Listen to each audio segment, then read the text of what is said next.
지난달 물가 상승률이 4개월 연속 하락하면서 3% 초반까지 떨어졌습니다. 한국은행은 이 같은 하락세가 이어지다 연말에 다시 3% 내외 수준을 나타낼 것이란 전망을 내놨습니다. 미국 연방준비제도의 6월 기준금리 결정을 둘러싼 시장의 전망이 계속해서 뒤바뀌고 있습니다. 다시 동결 가능성에 힘이 실린 가운데 금리 결정에 영향을 줄 수 있는 고용과 물가 지표 발표가 임박했습니다. 포스코 퓨처엠과 미국 제너럴모터스가 북미 전기차 시장 주도권 확보를 위해 배터리 핵심 소재 합작 투자를 확대합니다. 2단계 투자를 통해 양극재 합작사 얼티엄캡의 생산 능력을 확대하고 전구체 공장도 신설하기로 했습니다. 현대차와 기아의 지난달 미국 시장 자동차 판매량이 20% 넘게 증가한 것으로 나타났습니다. 특히 인플레이션 감축법 여파에도 전기차 판매량은 월간 기준 역대 최다 기록을 세웠습니다.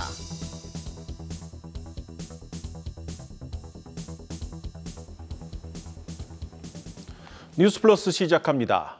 우리 삶에 고통을 주던 물가가 뚜렷한 하락세를 보이고 있습니다. 지난 5월에는 한국은행의 연간 물가 전망치에도 못 미치는 3.3% 오르는 데 그쳤습니다.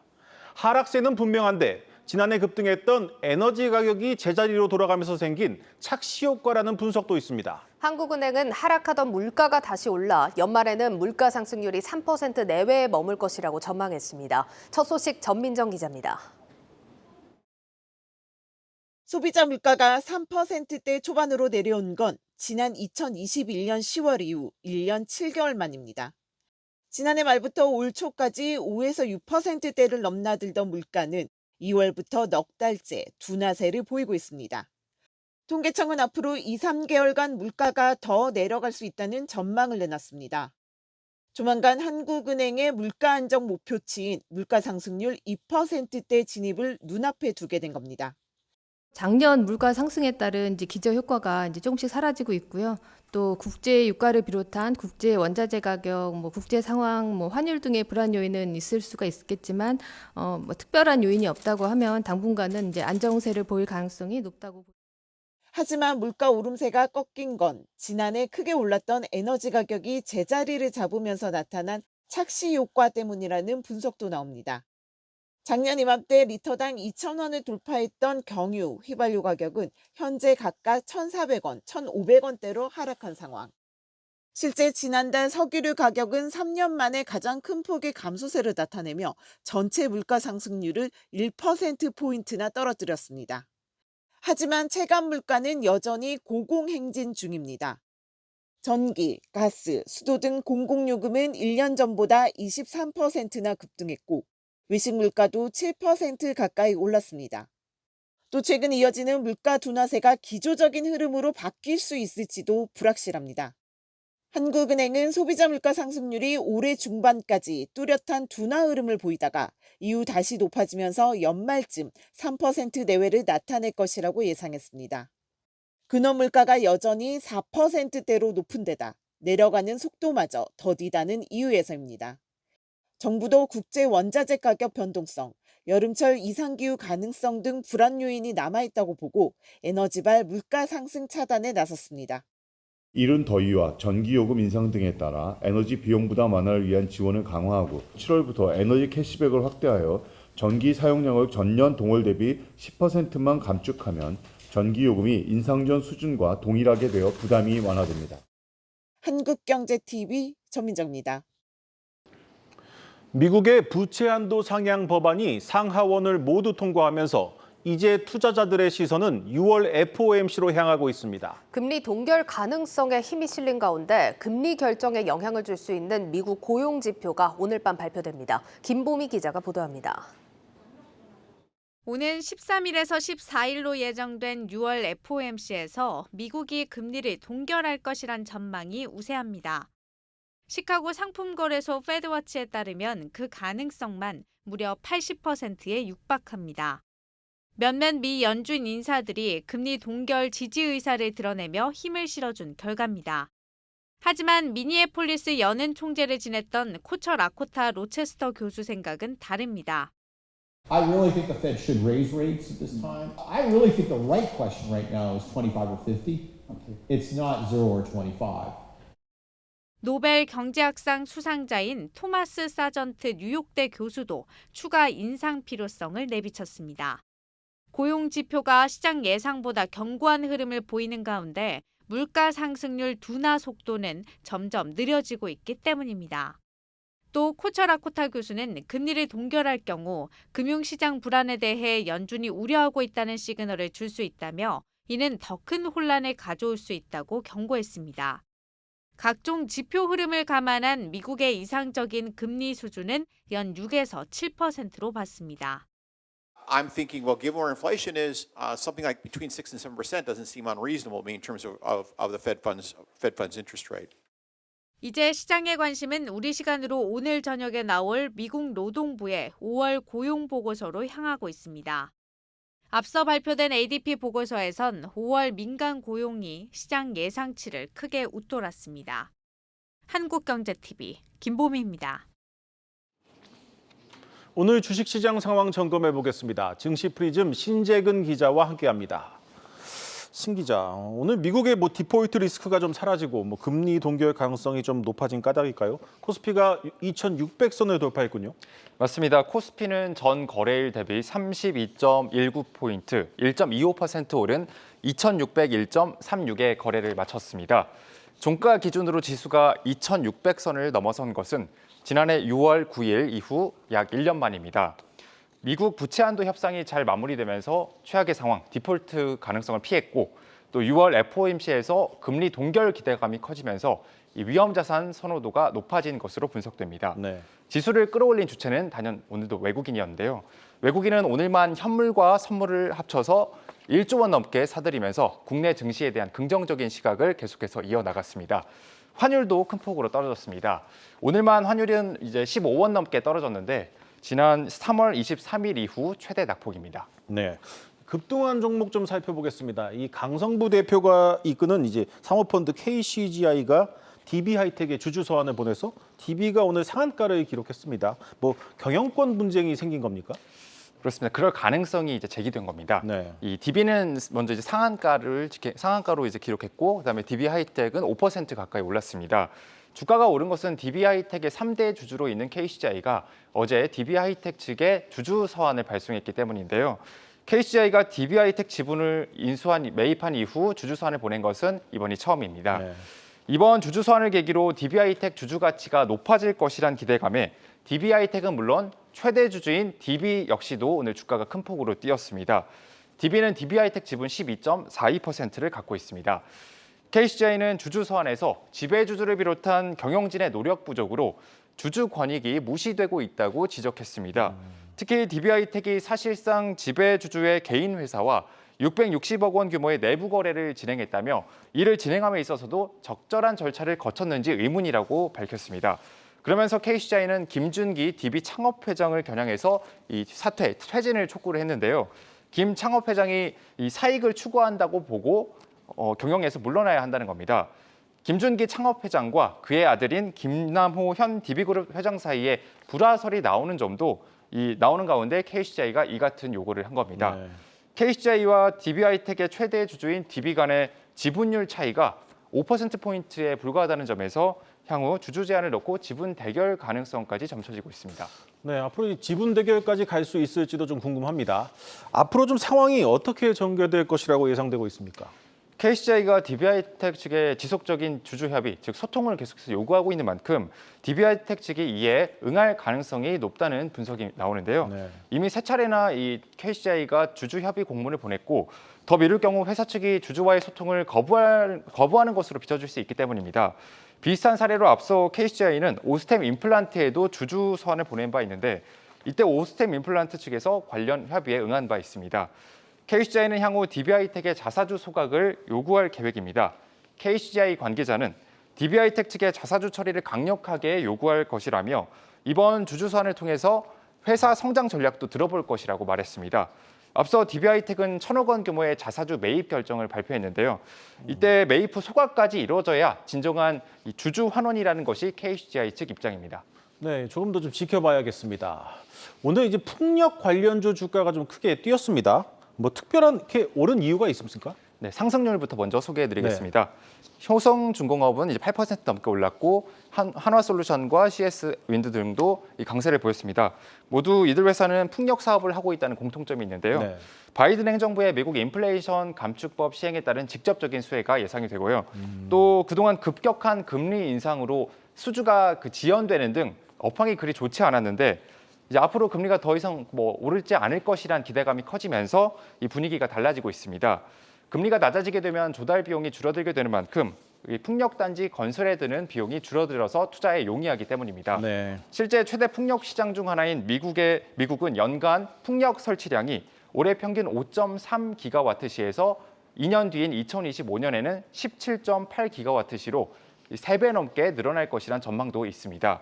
이에 증권가도 풍력업종 주가가 장기적으로 봤을 때는 우상향할 것으로 보고 있는데요. 하반기 반도체와 함께 기대를 모으고 있는 업종으로 분류되고 있습니다. 이형록 아스트라 자산운용 주식운용 매니저는 이렇게 말했습니다. 글로벌 수요가 크게 증가하는 2025년에 2년 전인 지금부터 풍력 업체들의 수주 증가가 예상된다면서 풍력 산업 관련 업체들의 주가가 빠르게 급등하지 못하더라도 장기 우상향이 기대된다고 말했습니다. 네, 잘 들었습니다. 증시 프리즘 신재근 기자였습니다.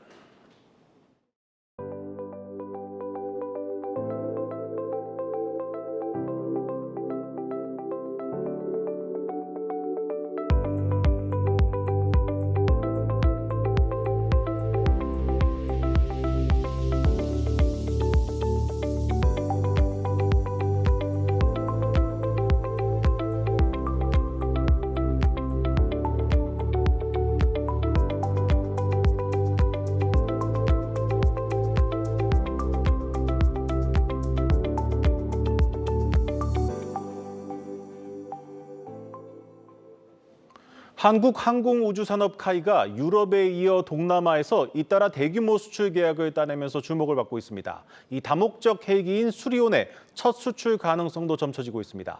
방산인사이드 고영욱 기자와 함께합니다. 고 기자, 먼저 최근에 이제 카이가 잇따라 낭보를 전했는데 수주 실적부터 한번 정리해 보죠.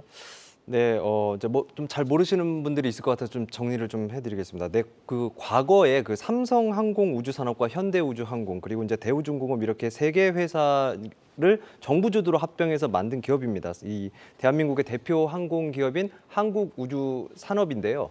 최근에 이제 말레이시아에 FA50 18대를 1조 2천억 원에 수출하는 계약을 체결을 했습니다. FA50은 이제 국내 기술로 만든 최초의 경전투기입니다. 동남아 국가에서 단일 계약으로는 최대 규모였고요. 지난해 폴란드의 같은 기종 48대를 약 4조 원에 수출하기로 한 지 불과 5개월 만의 성과입니다. 이렇게 해서 1분기 말까지 카이 수주 잔고는 약 25조 원입니다. 지난 연말보다 석 달 새 1.9%가 더 늘었고요. 추가로 이집트와도 같은 기종으로 36대 수출 협상을 진행 중이고 앞으로 미국으로의 이제 진출도 노리고 있는데 이렇게 이제 고정익 항공기 수출에서 쌓은 신뢰를 바탕으로 국산 첫 다목적 헬기인 수리온 수출도 기대하고 있습니다. 네, 국내 첫 토종 헬기죠. 이 수리온 아직까지 한 번도 이 수출이 이루어진 적은 없죠? 네, 그렇습니다. 2013년 수리온 개발 완료 당시에 그 이제 카이가 이렇게 밝혔습니다. 2023년까지 세계 헬기 수요가 1,000대로 예상되며 수리온이 시장 점유율 30%를 차지할 것이다. 이게 이제 바꿔 말하면 올해까지 300대를 수출하겠다 이런 목표였는데요. 아직까지 한 대도 수출을 하지 못했습니다. 네. 중간에 안타까운 인명사고도 있었고요. 물론 이제 수출 성사 문턱까지 간 적도 있었습니다. 2,500억 원 규모 필리핀 수출이었어요. 지난 2018년 6월에 이제 두테르테 필리핀 대통령이 용산 그 국방부 연병장에 이제 방문을 해서 이제 수리온을 타볼 때까지만 해도 분위기가 굉장히 좋았습니다. 근데 이제 2020년 초에 필리핀은 최종적으로 이제 미국산 블랙호크를 선택을 했습니다. 네, 그때는 이 가격 경쟁력 때문에 최종적으로 수출에서 좀 밀린 것으로 제가 기억을 하는데 네. 요즘은 좀 분위기가 어떻습니까? 네, 이제 카이 쪽에서도 이제 계속해서 자신감을 보이고 있는데요. 이제 올해가 수리온 수출의 원년이 될 수 있다. 또 이제 수리온 수출도 이제 좀 터질 때가 됐다. 이렇게 좀 정리를 할 수 있을 것 같습니다.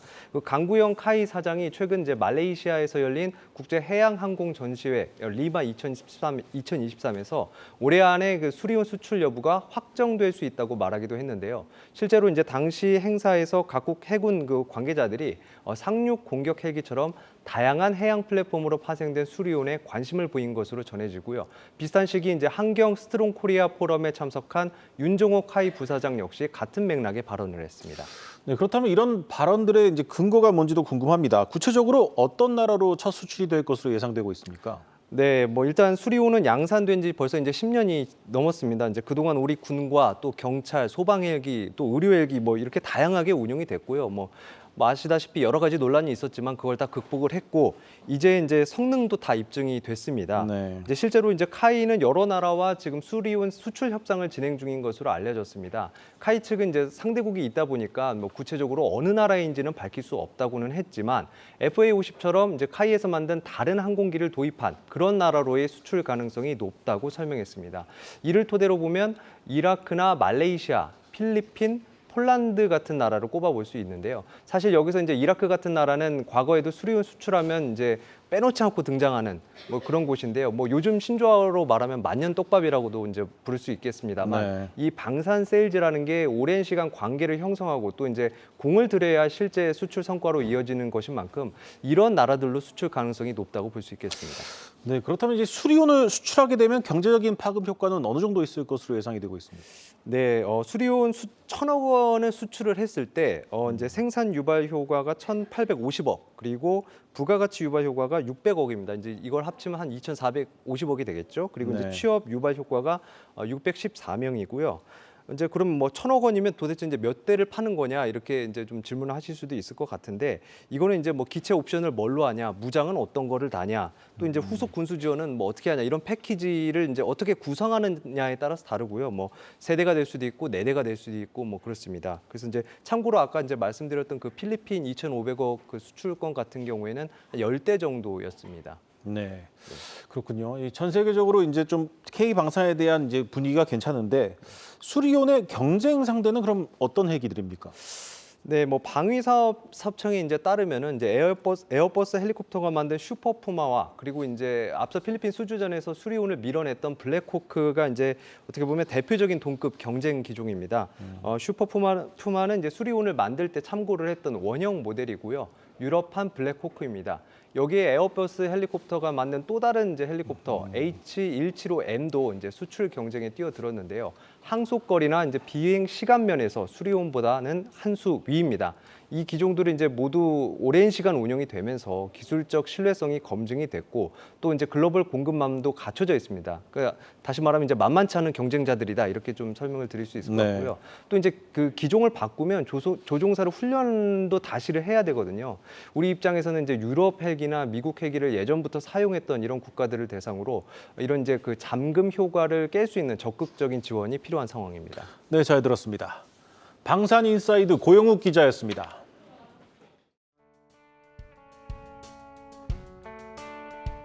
많이 불편했죠. 비가 새고 여러 가지 그 불편한 점이 많이 있었어요.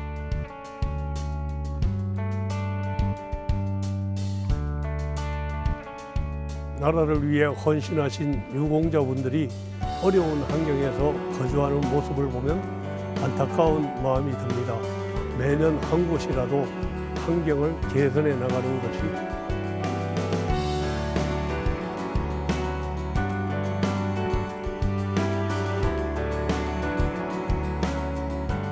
올해 30주년을 계기로 앞으로 더 많은 국가 유공자분들의 혜택을 볼 수 있도록 주택업체들의 참여를 지속적으로 확대해 나갈 계획입니다.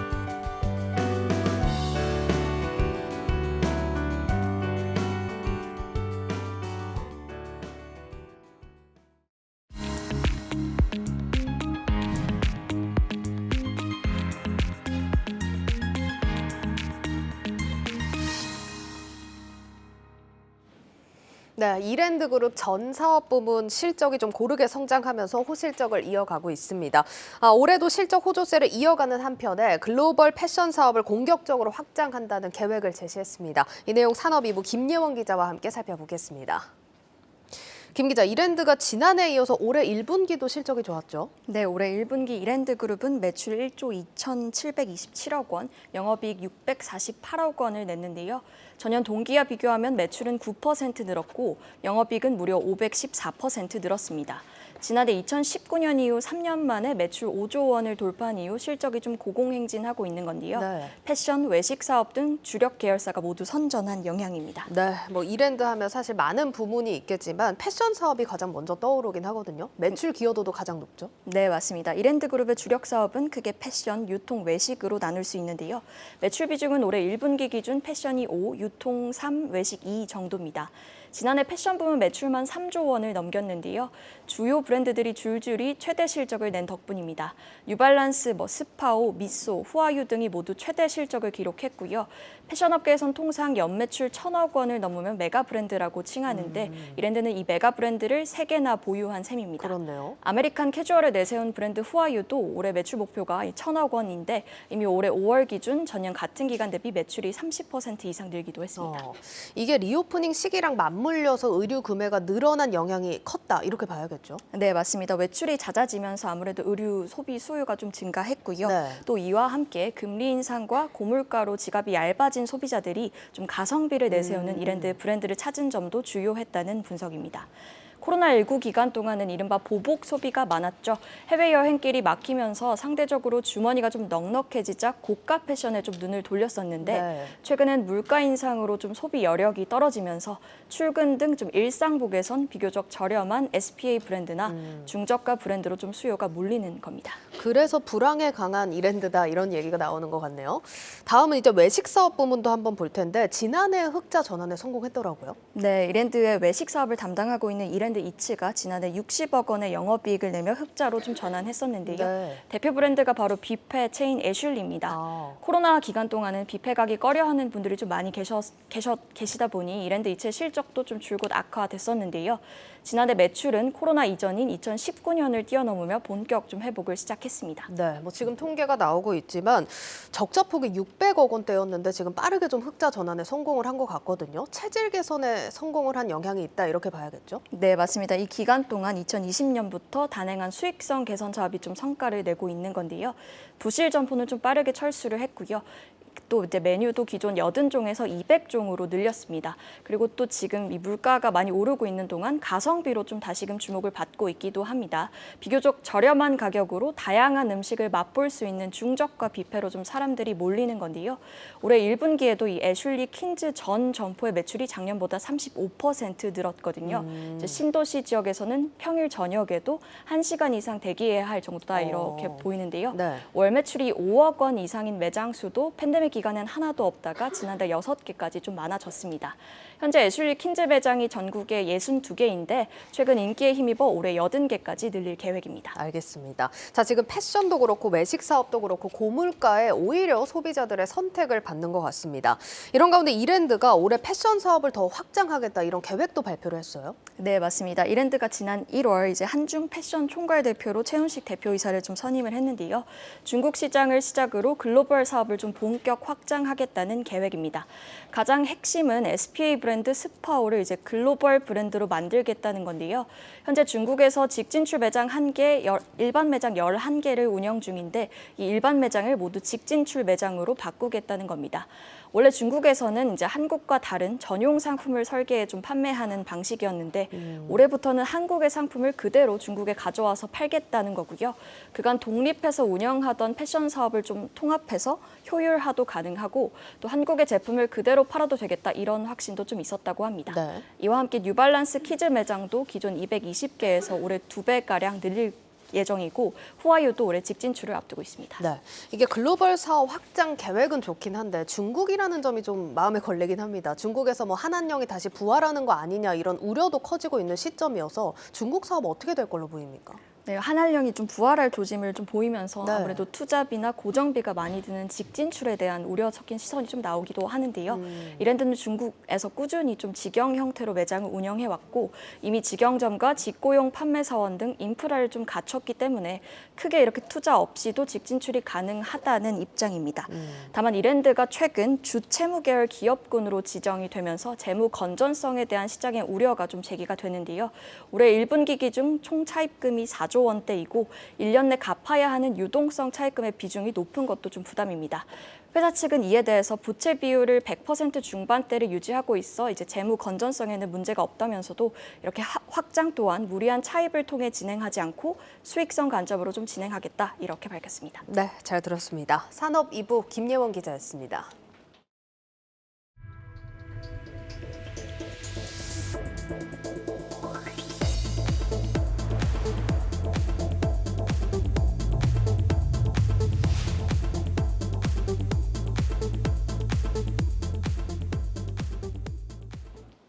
지방자치단체의 적극적인 지원 속에 1기 신도시 평촌과 삼본에서 리모델링 사업이 속도를 내고 있습니다. 하지만 1기 신도시 특별법 발표 이후 재건축으로 바꾸자는 의견들이 나오면서 갈등을 빚는 단지들이 생기고 있습니다. 신동호 기자가 그 현장을 돌아봤습니다. 안양 평촌 신도시의 목련 2단지. 평촌 첫 리모델링 승인단지로 올해 하반기부터 이주가 시작됩니다. 교육의 메카로 불리지만 노후된 아파트들의 재건축이 쉽지 않아 리모델링으로 선회한 겁니다. 평촌에서 차로 10분 거리에 있는 삼본 신도시의 사정도 비슷합니다. 낡은 일부 단지를 중심으로 재건축 대신 리모델링이 속도를 내고 있습니다. 도시가 다 노후화되는 것처럼 되어 있는데 기다리자니 지금 노후화된 주택에서 살기가 너무 힘들거든요. 그래서 지금 그 정비 사업이 이제 필요성을 느끼게 되는 거죠. 주민들이 이제 신축에서 살고 싶어하는 열망이 커지고 할 수 있고 사업성이 나오는 리모델링에서 전환을 해서 빨리 추진을 하는 것이 우리 주거 환경 개선을 위해서도 훨씬 더 좋다고 생각을 합니다. 이들 지역에서 리모델링 사업이 활발하게 진행되는 것은 용적률과 소형 면적 비중이 유독 높아 재건축 사업성을 확보하기 어렵기 때문입니다. 평촌과 삼본의 평균 용적률은 다른 1기 신도시인 분당이나 일산보다 높아 현행법상 추가 용적률이 사실상 없는 상태입니다. 지자체가 적극적으로 리모델링 사업에 대한 지원에 나서는 점도 영향을 미치고 있습니다. 안양시는 리모델링 지원팀을 구성해 안전 진단 비용이나 리모델링 기금 조성 등을 통한 각종 지원에 나서고 군포시도 리모델링 센터를 개소했습니다. 상황이 이렇다 보니 평촌과 삼본은 1기 신도시 가운데 리모델링을 진행하는 단지가 가장 많습니다. 하지만 1기 신도시 특별법 발표 이후 평촌과 삼본의 리모델링 시장은 고민에 휩싸였습니다. 어렵사리 추진하고 있는 리모델링 사업에 방해를 받을까 우려 섞인 목소리가 나오는 가운데 일부 조합에서는 갈등의 조짐을 보이고 있는 단지도 나오고 있습니다. 주민들이 용적률 혜택을 받을 수 없다는 점을 알면서도 재건축으로 선회하자는 의견을 내놓고 있는 겁니다. 주민들은 1기 신도시 특별법이 만들어진다고 하니까 재건축을 원해요. 불만은 많아요. 리모델링을 왜 하느냐. 이 현실적인 문제에서 이제 그게 잘 안 될 수 있으니까 어쩔 수 없이 리모델링으로 갈 수밖에 없네요 하는 그런 분위기. 그렇죠. 표면적으로 내놓지는 못하고 내부적으로는 많이 있어요. 전문가들은 1기 신도시 특별법안이 규제 완화로 받게 될 이점을 명확하게 밝히지 않아 주민들을 더욱 혼란스럽게 만들고 있다고 지적합니다. 희망 고문 같은 정부 발표에 순조롭게 진행되던 평촌과 삼본의 정비 사업에 오히려 방해가 될 것이라는 우려도 나오고 있습니다. 한국경제TV 신동호입니다.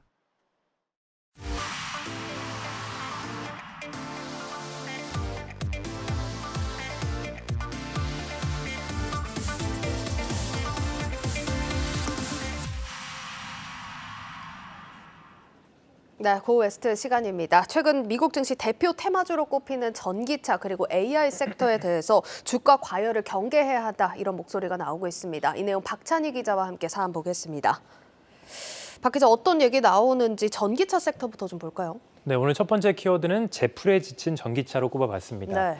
최근 테슬라부터 시작된 전기차 업체 이 치킨 게임을 버티지 못한 전기차 기업들이 속출하고 있습니다. 피 튀기는 경쟁 속에 선두주자인 테슬라의 주가는 5월 초부터 오름세를 타고 있는 반면에 테슬라의 뒤를 쫓던 기업들은 제풀에 지쳐서 좀 떨어져 나가는 그런 모습인데요. 네. 먼저 최근 자금난을 겪고 있는 미국의 전기차 기업 루시드부터 살펴보도록 하겠습니다. 간밤 루시드의 주가는 심각한 자금난에 시달리고 있다는 우려에 매도세가 몰리면서 16% 넘게 급락했는데요. 외신들은 루시드가 자금난을 해소하기 위해서 사우디 국부 펀드로부터 30억 달러, 우리 돈 약 4조 원에 달하는 자금을 조달했다라고 밝혔습니다. 네.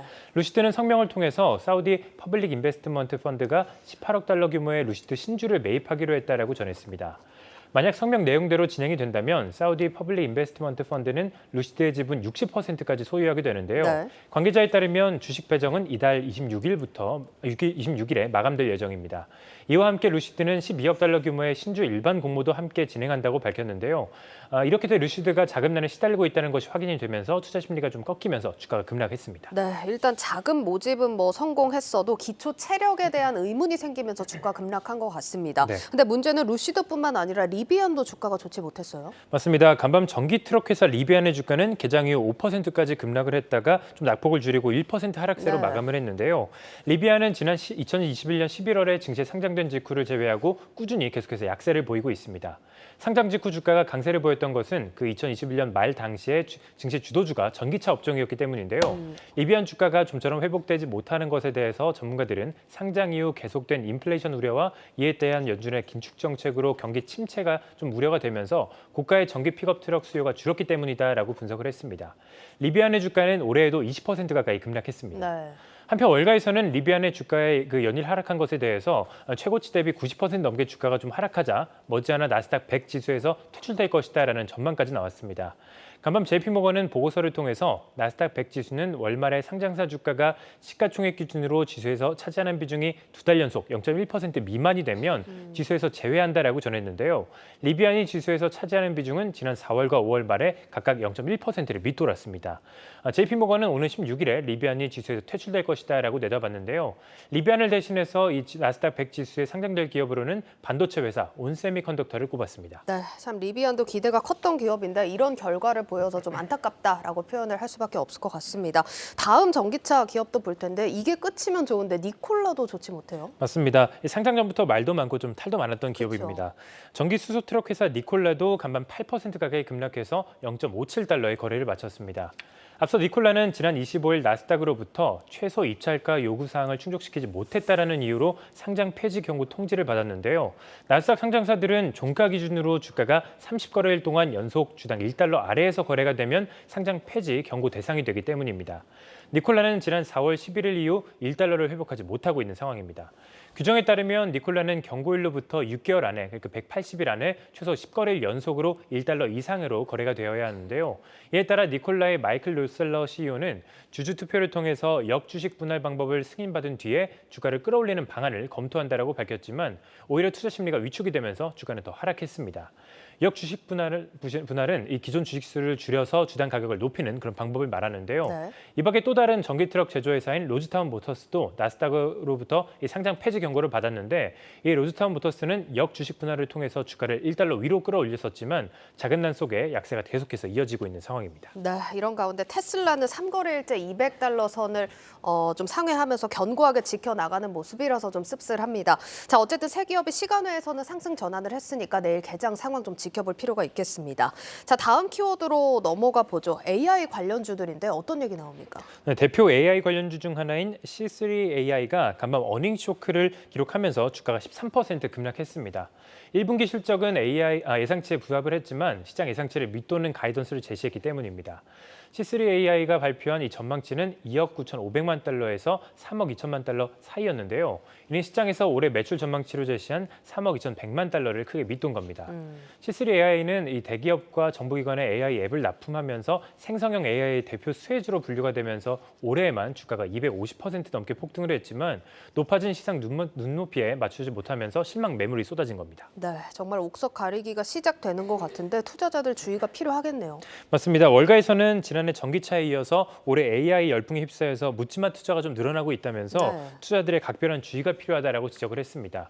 투자 정보기업 바이탈 놀리지의 창립자 애덤 크리사폴리는 모든 기업이 AI 사업을 논하고 있지만 매출이 확인되는 곳은 엔비디아뿐이라면서 이렇게 좀 주의를 필요하다라고 이야기를 했습니다. 즉 수익 창출력이 있는 기업인지 옥석 가리기가 좀 필요하다라는 건데요. AI가 향후 유망한 업종이라는 것에는 이견이 없지만 투자자들은 단기 투자 성과만을 노린 투기성 투자는 하고 있는 것은 아닌지 좀 잘 확인해야 될 필요가 있겠습니다. 네, 잘 들었습니다. 고 웨스트 박찬희 기자였습니다. 미션 임파서블 007 시리즈 첩보 영화 장면을 따라 만든 게 아닐까 싶어요. 이걸로 맞붙으면 상대방 패를 다 보면서 싸우는 셈이라 덩치가 작아도 힘의 균형을 바꿀 수 있는 기술이에요. 꼬박 1년 3개월째 참혹한 전쟁을 이어가고 있는 우크라이나에서 쓰이고 있죠. 군사력으로 미국 다음이라던 러시아지만 대당 수십억 기갑부대는 한 발에 인력을 오가는 제블린, 하이마스 정밀 유도무기 폭격에 맥을 추지 못합니다. 그냥 쏴도 일대를 초토화할 수 있는 이들 최첨단 유도무기를 더 적은 병력으로 이렇게 파괴적으로 쓸 수 있게 하는 이유는 바로 첨단 반도체 그리고 소프트웨어입니다. 그 중에서도 대규모 언어 모델로 흩어져 있던 군사 첩보들을 싹 모아서 점괘 내놓듯이 시각화하고 보이지 않는 곳에서 전장을 읽어서 예측해주는 인공지능 플랫폼이 다시 주목을 받고 있습니다. 우리에게는 생소하지만 미국 뉴욕 주식시장에서 반짝이는 기업들을 들여다보는 바이 아메리카. 오늘은 21세기 전장의 예지자, 미국 국가안보와 때려야 뗄 수 없는 기업 팔란티어 테크놀로지 이야기입니다. 왜 스타크래프트에서 맵팩을 하고 요즘 롤에서 음영지역을 다 걷어냈다고 생각해보면 돼요. 러시아 지상군이든 중국 해군이든 평소 감시하고 있던 정보에서 변동이 발생하는 즉시 어떤 부대가 어디로 이동하는지 미리 보고 대응할 수 있게 해줘요. 이렇게 일방적인 게임을 할 수 있게 하는 기술이 바로 팔란티어가 가진 플랫폼 고담에서 나옵니다. 네, 바로 배트맨이 지키는 빌런들의 도시 그 고담입니다. 왜 이렇게 거창한 이름을 썼는가 싶지만 팔란티어 사명부터 심상치 않아서 여러 차례 화제가 됐죠. 로고 모양이 마법사 수정구슬을 닮았는데 톨킨의 반지의 제왕 원작에서 무엇이든 내다볼 수 있다는 돌에서 이름을 따왔고 본사를 부르는 별명마저도 호빗들의 고향 샤이어입니다. 2000년대 개봉한 반지의 제왕이 시리즈 내내 세계적인 화제였다고는 해도 이 정도면 제대로 덕후가 된 사람들의 회사 아닌가 싶어요. 본래 미국 최초의 인터넷 결제 시스템으로 혁명을 일으킨 피터 틸이 페이팔에서 금융사기를 잡아낸 기술 이고르에서 아이디어를 얻어 만든 회사예요. 피터 틸이 페이팔을 팔아 남은 돈을 들고 스탠포드 대학 동기이자 현재 최고 경영자로 활동 중인 알렉스 카프 그리고 스티븐 코엔, 페이팔 엔지니어였던 나단 게팅스를 불려 만들었다는데 다 하나같이 괴짜들입니다. 그중 창업하는 것에 열중하고 우파 성향인 틸과 달리 산발한 회색머리가 트레이드 마크인 경영자 카프는 자유분방하고 태극권과 주짓수에 심취한 괴짜인데요. 당시에 20대 후반이었던 이들은 이미 인공지능으로 데이터를 추려내면 사람만이 할 수 있는 직관과 통찰로 많은 문제를 해결할 수 있다고 믿었다 해요. 글자투성이인 엑셀 스프레드시트, 수많은 CCTV, 인공위성 첩보 정보, 각종 문서, 인적사항 등 한눈에 파악하기 어려운 걸 시각화하고 정부와 군사, 기업의 운영 전략을 제공하는 플랫폼 고담이 이때 만들어진 거예요. 이런 아이디어로 미국 CIA에 브리핑해서 인큐텔로부터 200억 달러 투자를 유치받고 이를 시작으로 미 국방부, FBI 등 군사, 보안 영역으로 확장해 나갑니다. 당시 미국 정보당국이 8주 만에 시연 제품을 달라 요구를 했었는데 결과물을 보고 비디오 게임 같다 반쯤 농담했을 정도로 이미 완성도가 뛰어났다고 해요. 지금은 매출의 60% 이상을 중후장대하거나 무기산업, 보안에 민감한 기업들과 협력을 하고 있는데 유럽 최대 항공기 제작회사인 에어버스, 영국 석유화학회사 BP, 미국의 금융회사 JP모건 체이스가 고객이고 우리나라에서도 HD현대가 한국 사무소 지분을 공동 투자하고 있기도 합니다. 이런 기업들은 군사용인 고담 대신 파운드리를 쓰고 있어요. 기업에 따라서 맞춤형 빅데이터 분석 툴을 제공해주는 것과 같은데 실제로 이를 통해서 A350 생산 차질 문제를 해결하고 지난 팬데믹 기간에는 언제 마스크 해제를 해야 하는지 판단 기준을 제공한 사실도 유명합니다. 아마존의 AWS나 마이크로소프트, 구글 클라우드 서비스를 쓸 수 없는 대신에 정부 전산망과 군사, 첨단 기술을 노출하지 않으면서도 인공지능을 접목하려 팔란티어를 찾고 있는 겁니다. 팔란티어 주가는 전 세계 시장 위축으로 고점은 아직 회복하지 못했지만 기세가 남다릅니다. 지난해 4분기에 이어 올해 1분기에도 흑자를 내며 약 20년 만에 연간 흑자 기대감과 함께 올해 들어 90% 넘게 주가가 뛰었어요. 새로운 인공지능 플랫폼 AIP는 올해 들어 오픈 AI가 불러일으킨 인공지능 기술에서 세계 최고 수준으로 평가받으면서 투자가 몰리고 있기도 하죠. 이렇게 보면 인공지능으로 나중에 기업 인력도 대체하고 무기를 대체하는 것 아닌가 싶지만 팔란티어가 지향하는 건 조금 다릅니다. 피터 틸은 제로투원에서 이 기술에 대해서 이렇게 설명을 해요. 발전된 소프트웨어가 이를 가능하게 했지만 더 중요했던 것은 애널리스트, 금융 전문가, 사람들이었다. 이 기술을 쓴 미국 군사당국자도 비슷한 말을 남겼어요. 가장 인상적이었던 점은 인간이 데이터와 대화하는 방식이었다라고 말이죠. 인간의 통합적 사고 능력과 인공지능을 조화시켜서 시장을 창출해가는 새로운 시장을 열었다라고도 볼 수 있겠죠.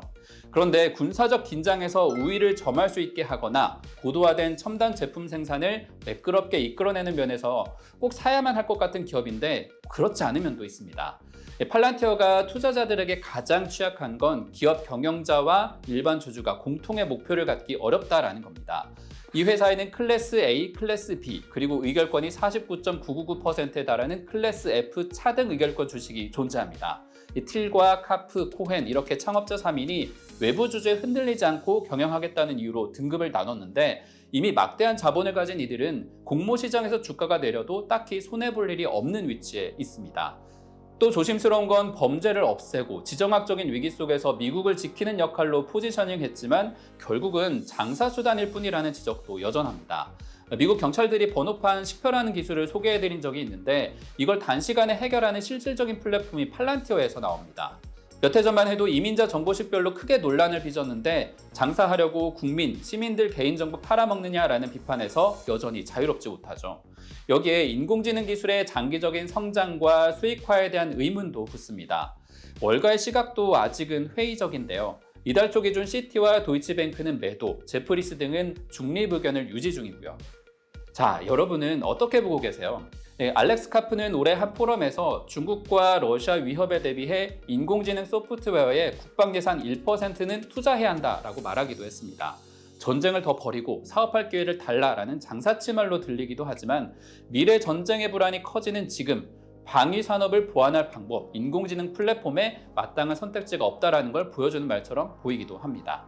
어쩌면 그들은 그들이 만든 플랫폼 고담 속 배트맨처럼 시민들 앞에선 빌런으로 보이면서도 동시에 어두운 곳에서 악당을 물리쳐주는 영웅으로 남는 걸 바라고 있는 것 같기도 합니다. 세상에서 가장 중요한 기업을 키우겠다라는 이들의 철학을 팔란티어는 끝까지 지켜낼 수 있을까요? 플라스틱의 내구성을 높이기 위해 쓰는 산화 방지제 시장에서 전 세계 2위인 화학 업체 송원 산업이 매물로 나왔습니다. 60년 역사의 두 자릿수 영업이익률을 내는 알짜 회사인데 오너 일가가 보유 지분 36%를 매각하기로 했습니다. 이지우 기자의 단독 보도입니다. 산화 방지제 세계 점유율 2위인 송원 산업이 매물로 나왔습니다. 이일 투자은행 업계에 따르면 송원산업은 최근 골드만삭스를 주관사로 선정하고 매각 절차를 진행 중입니다. 회사 전체 지분 가운데 35.65%에 해당하는 대주주 지분을 매각하게 됩니다. 이번 매각은 창업주 고 박경재 회장의 아들인 박종호 회장의 의지가 강했던 것으로 알려집니다. 송원산업은 1965년 설립된 석유화학 기업입니다. 석유화학 가운데 특히 폴리머 안정제로 불리는 산화 방지제를 주력으로 합니다. 산화 방지제는 플라스틱 제품의 변형 등을 막을 수 있도록 유지하는 필수 첨가제로 현재 세계 1위인 독일 바스프에 이어 송원산업이 점유율 2위를 차지하고 있습니다. 산화 방지제의 수요처는 국내에서 LG화학, 롯데케미칼, 금호 석유화학 등입니다. 송원산업은 지난해 매출 1조 3,295억 원, 영업이익 1,851억 원의 알짜 기업으로 통하지만 최근 부진한 석유화학 업황에 플라스틱 등 환경 규제로 성장세에 발목을 잡힌 것으로 풀이됩니다. 이 사안에 정통한 관계자는 다수의 석유화학 기업과 사모투자펀드 등과 접촉하고 있다고 전했습니다. 매각이 성사되면 송원산업그룹에 남는 건 크게 비상장사인 송원물산, 경신실업 등으로 이들은 부동산 임대업을 영위하고 있습니다. 한국경제TV 이지우입니다. 우리나라 여성이 가장 많이 걸리는 암인 유방암. 그 환자 수도 4년 새 30% 넘게 급증하고 있습니다. 유방암 조기 발견을 위해 여성들은 엑스레이 검사를 받으면 되는데 고통이 동반된다는 단점이 있습니다. 그런데 최근 국내에 아시아 최초로 이런 고통 없이 검사가 가능한 기기가 들어왔습니다. 그 현장을 김수진 기자가 찾았습니다. 여성이라면 정기적으로 하는 유방 X선 촬영. 국내 여성 암 발병률 1위인 유방암의 조기 발견을 위해 꼭 필요하지만 검사받는 사람은 여간 고역이 아닙니다. 2년에 한 번씩 건강검진 하잖아요. 그러면 엑스레이 찍을 때 그 찌부대는 굉장히 기분 나쁜 경험을 많이 하거든요. 여성분들이 경험을 해보셨겠지만은 많은 고통이 따라요. 그리고 다른 사람이 나의 가슴을 만진다는 것에서 굉장히 수치심도 있고요. 그래서 그 검사만을 굉장히 피하고 싶어져요. 세게 압박해 유방을 얇게 만들수록 촬영이 잘 되고 방사선 노출도 줄어들기 때문에 병원에서도 아프게 하지 않을 방도가 없습니다. 그런데 올해 아시아 최초로 국내에 이를 대체할 수 있는 유방 CT가 도입됐습니다. 유방을 압박하는 과정이 없고 총 검사 시간도 10분 정도로 짧습니다. 통증은 어떤지 실제 검사자에게 물었습니다. 누워서 편안하게 금방 끝나서 너무 좋았던 것 같아요. 엑스레이 검사는 기존에 좀 통증이 있었거든요. 통증에 민감한 사람뿐 아니라 유방에 종양이 있거나 보형물을 넣은 환자의 검사에도 유용합니다. 보형물을 가지신 분들이 유방 엑스레이가 굉장히 제한적으로 촬영이 될 수밖에 없기 때문에 그런 분들한테 좋을 것 같고요. 유방암 환자 중에서는 진단 이후에 항암 중 모니터링을 한다거나 항암 반응 평가를 한다거나. 또한 해당 유방 CT는 신기술을 적용한 차세대 CT로 기존 CT에 비해 방사선 노출을 줄였습니다. 서구화된 식습관 등으로 국내 유방암 환자가 꾸준히 증가하는 가운데 관련 의료기술도 통증과 불편을 줄인 방향으로 진화하고 있습니다. 한국경제TV 김수진입니다. 국내 ETF 시장 규모가 100조 원에 육박하면서 연일 새로운 상품들이 쏟아지고 있지만 그만큼 주목을 받지 못하고 상장 폐지되는 ETF도 늘고 있습니다. 순자산이 채 50억 원에도 못 미치는 소규모 ETF의 비중이 10%에 가까운 것으로 나타났습니다. 오민지 기자입니다. 현재 국내 ETF 100조 원 시대를 목전에 두고 있지만 시장 양극화로 일부 상품들은 운용 자산이 소규모화되면서 상장 폐지를 앞두고 있습니다. 2019년 428개 수준이었던 ETF가 현재 717개 수준까지 늘어나면서 소규모 ETF도 35개에서 66개로 늘어났습니다. 일부 펀드로만 자금이 몰리면서 지속적으로 성과가 부진했던 ETF들의 자산이 줄었고 상장 및 거래 요건에 미달하게 된 겁니다. 1위를 기준으로 순자산 총액이 50억 원 미만인 상품은 총 66개로 전체의 9.2%에 달합니다. 한국거래소에 따르면 순자산 규모 50억 원 미만, 6개월 일평균 거래대금 500만 원 미만 종목들은 상장 폐지 사유가 발생하게 됩니다. 해당 사유가 발생하면 운용사에서 검토 후 상장 폐지 여부를 결정해 자진 상장 폐지 신청을 하게 됩니다. 지난달 24일 거래소는 한화자산운용과 한국투자신탁운용의 소규모 ETF 두 종목을 이달 26일에 상장 폐지한다고 밝혔습니다. 운용사별 소규모 ETF는 한화자산운용이 19개로 가장 많았고 KB자산운용이 17개였습니다. 이후 미래에셋자산운용, 삼성자산운용, 한국투자신탁운용, 키움투자자산운용 등 순이었습니다. ETF는 일반 주식과 달리 ETF 보유 주식 및 채권을 모두 매도해 해지 상환금을 지급받을 수 있지만 신탁 재산이 마이너스 수준까지 떨어지면 손실을 피하기 어려울 수 있습니다.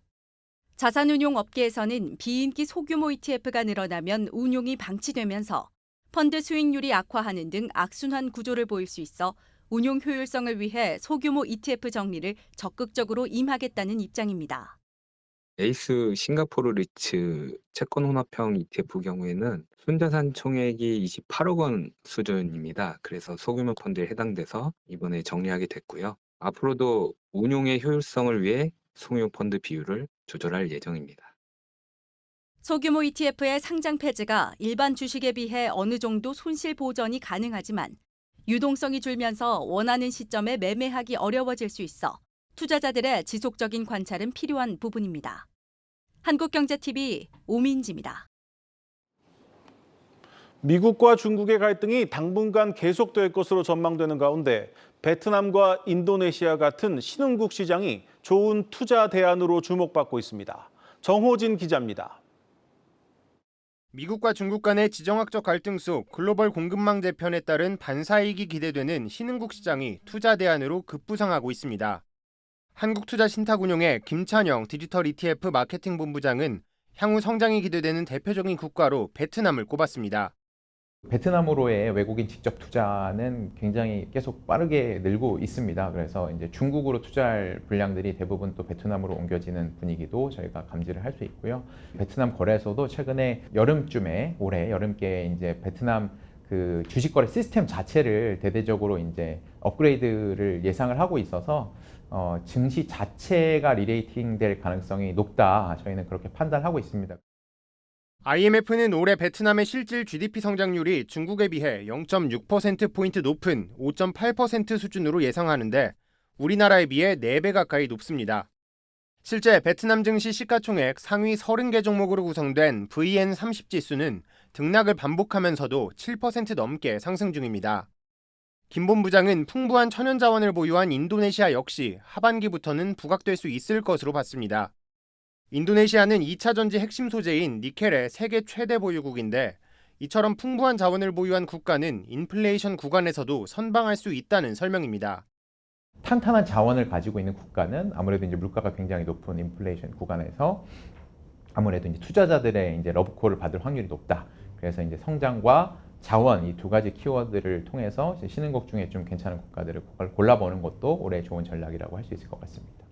오늘 미국 부채 한도 합의안이 상하원을 통과한 가운데 김 본부장은 미국 채권도 눈여겨봐야 한다고 조언했습니다. 금리가 장기적으로 하향 안정화될 가능성이 높은 만큼 이자 수익과 자본 차익을 노릴 수 있는 미국 30년 국채, 하이힐드 ETF 등도 여전히 유망하다는 설명입니다. 한국경제TV 정우진입니다.